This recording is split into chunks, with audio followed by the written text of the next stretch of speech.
Peneliti dan wartawan sejak awal berspekulasi, bagaimana caranya virus corona jenis baru SARS-CoV-2 tiba-tiba muncul di Wuhan. Dugaan pertama, virus berasal dari pasar ikan yang juga menjual hewan liar.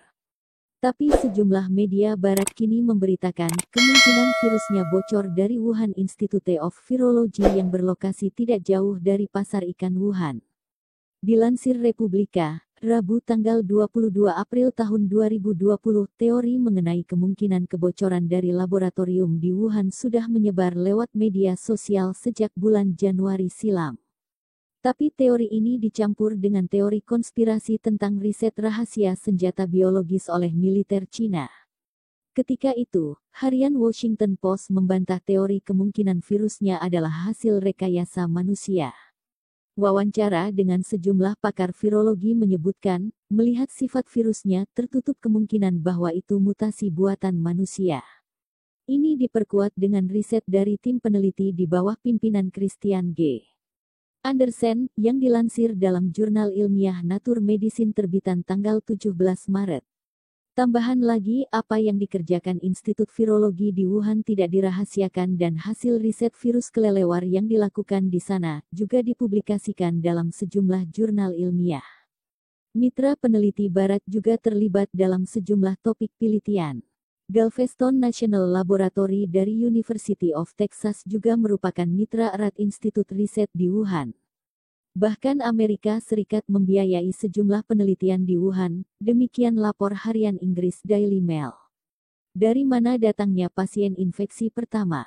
Namun semua fakta itu tidak menutup kemungkinan bahwa lewat penelitian di Wuhan itu ada virus yang terlepas dari laboratorium. Dalam jurnal ilmiah Science edisi akhir Januari, ada artikel yang meragukan tesis bahwa virus bisa menulari manusia di pasar ikan.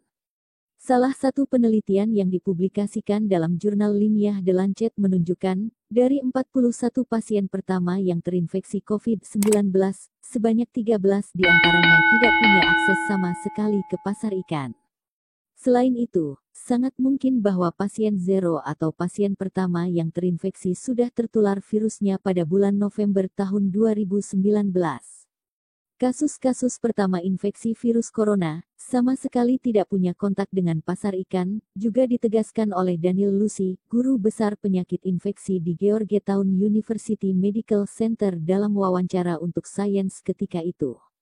Riset ikut bertanggung jawab. Hal tersebut memicu pertanyaan, bagaimana virus datang ke Wuhan? Salah satu penjelasannya mengarah kepada pakar virologi, Profesor Xi Zhengli, yang melakukan penelitian virus kelelawar di Institut Wuhan. Terakhir awal Februari lalu, ia mempublikasikan artikel ilmiah tentang virus kelelawar dalam jurnal ilmiah Nature. Artikel tentang potret ilmuwan ini muncul di harian South China Morning Post edisi tanggal 6 Februari. Disebutkan, periset ini melakukan pengambilan sampel kotoran kelelawar di gua-gua di 28 provinsi Cina. Di Wuhan, Profesor Xi membangun arsip lengkap untuk virus kelelawar, seperti dilansir Spectrum dan Scientific American. Awal 2019 Xi bersama timnya mempublikasikan hasil penelitian ekstensif tentang virus corona pada kelelawar. Laporan menyebut kelelawar tapal kuda sebagai inang strain virus corona yang serupa dengan virus yang muncul kemudian di Wuhan. Berkat kerja tim yang dia pimpin itulah, para ilmuwan dapat melakukan sekuensi cepat genom virusnya, juga mempublikasikannya dengan cepat. Hal ini menciptakan peluang bersejarah yang tidak diduga sebelumnya, untuk mempercepat penelitian dan pembuatan vaksinnya. Walau begitu, hingga beberapa minggu terakhir ini, Profesor Xi Zhengli terus menjadi sasaran serangan terus-menerus di media sosial di Asia maupun di kawasan lainnya di dunia.